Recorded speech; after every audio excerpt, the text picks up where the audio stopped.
वन्दे मातरम् वन्दे मातरम् सुजला सुफला मलयज शीतला सस्यश्यामला मातरम् वन्दे मातरम् शुभ्रज्योत्स्ना पुलकितयामिनी फुल्लकुसुमिता धूमदलशोभिनी सुहासिनी सुमधुरभाषिणी सुखदां वरदां मातरं वन्दे मातरम्।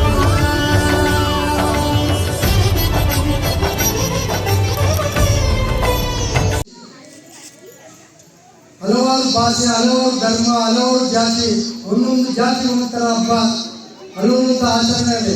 ಆದರೆ ಇದು ಸ್ವತಂತ್ರ ರಾಷ್ಟ್ರೀಯ ಹಬ್ಬಗಳಲ್ಲಿ ಸ್ವತಂತ್ರ ದಿನಾಚರಣೆನ ಎಲ್ಲ ಜನಾಂಗಗಳು ಕೂಡ ಆಚರಿಸ್ತಕ್ಕಂಥ ಹಬ್ಬ ಅಂದರೆ ಇದು ಸ್ವಾತಂತ್ರ್ಯ ದಿನಾಚರಣೆ.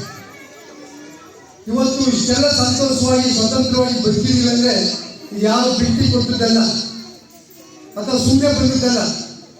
ಇದರ ಹಿಂದೆ ಸಹಸ್ರಾರು ನಮ್ಮ ಪೂರ್ವಿಕರು ಹೋರಾಟಗಾರರ ಬಲಿದಾನ ರಕ್ತದ ಕೋಡಿಗೆ ಹರಿಸಿ ಸ್ವಾತಂತ್ರ್ಯ ಬಂದಿರೋದು. ಹಿಂದೆ ನಮ್ಮ ದೇಶ ಸಂಪತ್ಭರಿತವಾದ ದೇಶ. ಇಡೀ ಪ್ರಪಂಚದಲ್ಲಿ ಭಾರತದಂತ ಸಂಪತ್ಭರಿತ ದೇಶ ಮತ್ತೊಂದಿಲ್ಲ ಅನ್ನೋದು ತಿಳಿದು ಪ್ರತಿ ಬೇರೆ ಹೊರ ದೇಶಗಳು ಕೂಡ ನಮ್ಮ ದೇಶನ ಹುಡುಕ್ತಿರ್ತಾರೆ, ಭಾರತ ಎಲ್ಲಿದೆ ಅಂತ. ಇಷ್ಟು ಮಾತ್ರ ಗೊತ್ತಿರುತ್ತೆ. 3 ಸಮುದ್ರ, 3 ಭಾಗ, ಒಂದು ಭಾಗದಲ್ಲಿ ಸುತ್ತಲ ನೀರುತ್ತೆ, 3 ಭಾಗದಲ್ಲಿ ಮಧ್ಯವರ್ತಿ ಜಾಗ ಇರುತ್ತೆ, ಅದೇ ಭಾರತ ಅಂತ. ಇದನ್ನ ಹುಡುಕಿಕೊಂಡು ಹೋದಂಥ ನಾವಿಕರುಗಳು ಕೆಲವರು ಅಮೆರಿಕನೇ ಭಾರತ ಅಂತ ತಿಳ್ಕೊಂಡು ಪ್ರಮೇಯದಲ್ಲಿ ಎಲ್ಲ ದೇಶಗಳಿಗೆ ಹುಡುಕ್ತಿರ್ತವೆ. ಕೊಲಂಬಿಯಸ್ ಅಂತ ಹೋಗಿ ಅವರು ಒಬ್ಬರೊಬ್ಬರು ರಾಜ್ಯನ ಎಚ್ಚಟ್ಟಿ ಅವರು ಬ್ರಿಟಿಷರು ಅಂತ ಅವರು ವ್ಯಾಪಾರಕ್ಕೆ ಬಂದು ಈ ರಾಜ್ಯನ ಆಳಕ್ಕೆ ಶುರು ಮಾಡ್ತಾರೆ. ಅವತ್ತು ನಾವೇ ಸೋಲ್ ಮಾಡ್ಕೊಂಡ್ವಿ. ಪ್ರಥಮ ಸ್ವಾತಂತ್ರ್ಯ ಸಂಗ್ರಾಮ ಅಂತ ನಡೀತಿದೆ, ಸಿಪಾಯಿ ದಂಗೆ ಅಂತ ಕೂಡ ಹೇಳ್ತಾರೆ. 1857ರಲ್ಲಿ ಅಲ್ಲಿ ಹನಿಗಳ ಬೇಡಿದ್ರು ಅಂತ ಇರ್ತಾರೆ.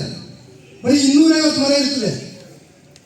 ಅವರು ಬ್ರಿಟಿಷ್ ಒಂದು ಹೊರಡಿಸ್ತಾರೆ, ಎಲ್ಲ ವೆಪನ್ಸ್ಗಳನ್ನ ನೀವು ಸರೆಂಡರ್ ಮಾಡಿ ಅಂತ.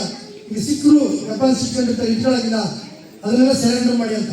ಆದರೆ ಬೇಡ ಜನಾಂಗ ಯಾವತ್ತೂ ಕೂಡ ತಲೆ ತಗ್ಸಲ್ಲ ಅಂತ ಅವ್ರ ಜೊತೆ ಹೋರಾಡುತ್ತೆ. ಬಾಲ ಅಂತ ಒಬ್ಬ ಬೇಡ ಇವನು ವೀರ 500 ಜನ ಕೊಡ್ತಾರೆ. ರಾಮ ಅನ್ನುವ ರಣಕಲಿ ರಕ್ತದ ಕೋಡಿ ಏರಿಸ್ತಾನೆ. ಹೆಣ್ಣಾಗಲಿ ಗಂಡಾಗಲಿ ಎಲ್ಲಾದ್ರೂ ಆಗ ಇವರು ಸೋಲ್ಸಕ ಅಸಾಧ್ಯ ಅಂತ ತಿಳಿದಂತ ಬ್ರಿಟಿಷ್ ಸೈನ್ಯ ಇಡೀ ಊರಿನ ಸುತ್ತುವರಿಯುತ್ತೆ. ಬಾಗಲಕೋಟೆ ಹತ್ರ ಅಲಗಿ ಅಂತ ಇರುತ್ತೆ ಇವಾಗಲೂ ಕೂಡ. ಅಲ್ಲೆಲ್ಲ ಕೂಡ ಸಡ್ಡು ಸೈನ್ಯ ಸುತ್ತೋದು ಬೆಂಕಿ ಹಚ್ಚಿಬಿಡ್ತಾರೆ. 200 ಕುಟುಂಬ ಅದು ಅಲ್ಲೇ ಕೂಡ ದಮನ ಆಗುತ್ತೆ. ಅದೇ ಪ್ರಥಮವಾಗಿ ಸ್ವಾತಂತ್ರ್ಯಕ್ಕೆ ಬಲಿಯಾದದ್ದು. ಅದಾದ ನಂತರ ನೋಡಿರ್ಬೋದು ನಿಮಗೆ ನಮ್ಮ ಗಾಂಧೀಜಿಯವರ ನೇತೃತ್ವದಲ್ಲಿ ಭಗತ್ ಸಿಂಗ್,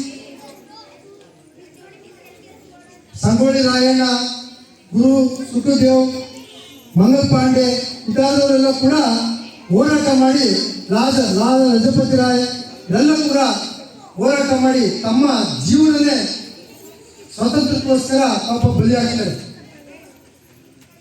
ಆದರೆ ಇದೆಲ್ಲವೂ ಕೂಡ ನಮ್ಮ ಮನೆಗಂಡಂತ ಮಹಾತ್ಮ ಗಾಂಧೀಜಿಯವರು ಮತ್ತು ಬಾಲಗಂಗಾಧರ ತಿಲಕ್ ಒಂದು ಹೇಳ್ತಾರೆ. ಅವರು ಬಾಲಗಂಗಾಧರ ತಿಲಕ್ 1880ರಲ್ಲಿ ಒಂದು ಸಮಿತಿ ಮಾಡಿ ಒಂದು ಹೋರಾಟ ಮಾಡ್ತಾರೆ. ಸ್ವತಂತ್ರ ನಮ್ಮ ಜನ್ಮಸಿದ್ಧ ಹಕ್ಕು, ಸ್ವತಂತ್ರ ಪಡೆದೇ ನಾವು ಮುಂದುವರಿಯೋದು ಅಂತ. ಆಮೇಲೆ ಗಾಂಧೀಜಿಯವರ ನೇತೃತ್ವದಲ್ಲಿ ಉಪ್ಪಿನ ಸತ್ಯಾಗ್ರಹ ಮತ್ತು 1942ರಲ್ಲಿ ಕ್ವಿಟ್ ಇಂಡಿಯಾ ಚಳವಳಿ, ಭಾರತ ಬಿಟ್ಟು ತೊಲಗಿ, ಬ್ರಿಟಿಷರೇ ಭಾರತ ಬಿಟ್ಟು ತೊಲಗಿ ಅಂತ ಹೇಳಿ ಕೊನೆಗೆ ಹೋರಾಟ ಆಗುತ್ತೆ. 3 ಬಾರಿ ದುಂಡು ಮೇಜಿನ ಸಭೆಯಲ್ಲಿ ಮಹಾತ್ಮ ಗಾಂಧಿಯವರು ವಾದ ಮಾಡ್ತಾರೆ.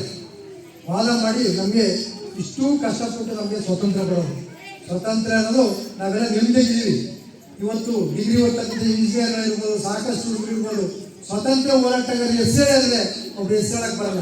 ಆದರೆ ಫಿಲಮ್ ಪ್ರೆಸ್ ಹೆಸರಲ್ಲಿ ಅಂದರೆ ಎಲ್ಲರ ಹೆಸರು ಹೇಳ್ತಾರೆ. ಯಾಕಂದರೆ ಆ ಬಲಿಯಾಗಲಿ, ತ್ಯಾಗ ಮನೋಭಾವನೆ ಆಗಲಿ ಅದೆಲ್ಲ ಕೂಡ ಮರ್ತೋಗ್ತಾ ಇದೆ. ಇದನ್ನೆಲ್ಲ ಮಕ್ಕಳಿಗೆ ಹೇಳ್ಕೊಡ್ಬೇಕು. ಯಾಕಂದರೆ ನಮ್ಮ ಹಿರಿಯವರು, ನಮ್ಮ ಹಿರಿಯರು, ನಮ್ಮ ಪೂರ್ವಿಕರು ಎಷ್ಟು ಕಷ್ಟಪಡ್ತಿದ್ದಾರೆ ಅಂತ ಗೊತ್ತು. ಸ್ವಾತಂತ್ರ್ಯ ಬಂದ ಮೇಲೆ ಈ ದೇಶ ಹೆಂಗಿರ್ಬೇಕು, ಯಾವ ಥರ ಬಾಳಬೇಕು, ನಾವು ಹೆಂಗೆ ಬದುಕಬೇಕು ಅನ್ನೋದನ್ನ ಸಂವಿಧಾನ ಬರ್ಕೊಟ್ಟವರು ಬಾಬಾ ಸಾಹೇಬ್ ಅಂಬೇಡ್ಕರ್ ಅವರು. ಅವ್ರು ಬರದೇ ಸಂವಿಧಾನದಿಂದಲೇ ಇವತ್ತು ಮಹಿಳೆಯರ ಥರ ಕೂತಿರೋರು. ಇಲ್ಲಾಂದ್ರೆ ನಾವು ಯಾರು ಕೂಡ ಮಹಿಳೆಯರು ಹೊರಗಡೆ ಗೊತ್ತಿರಲಿಲ್ಲ, ನಾವೆಲ್ಲ ಕೂಡ ಈ ಥರ ವಿದ್ಯಾವಂತರಾಗ್ತಿರ್ಲಿಲ್ಲ.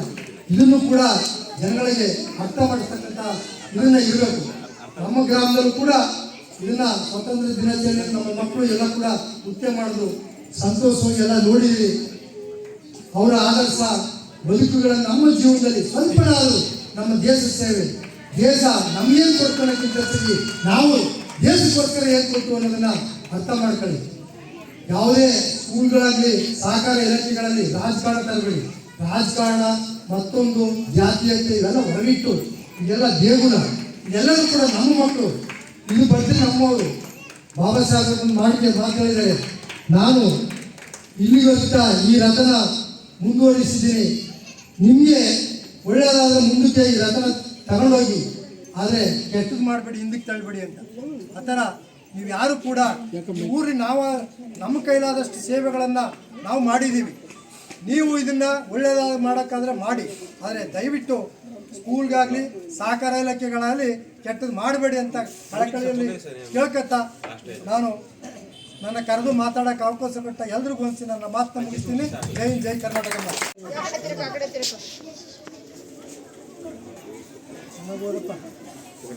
ಎರಡನೇ ತರಗತಿ ಅವಿನಾಶ್ ಭಾನುಶ್ರೀ.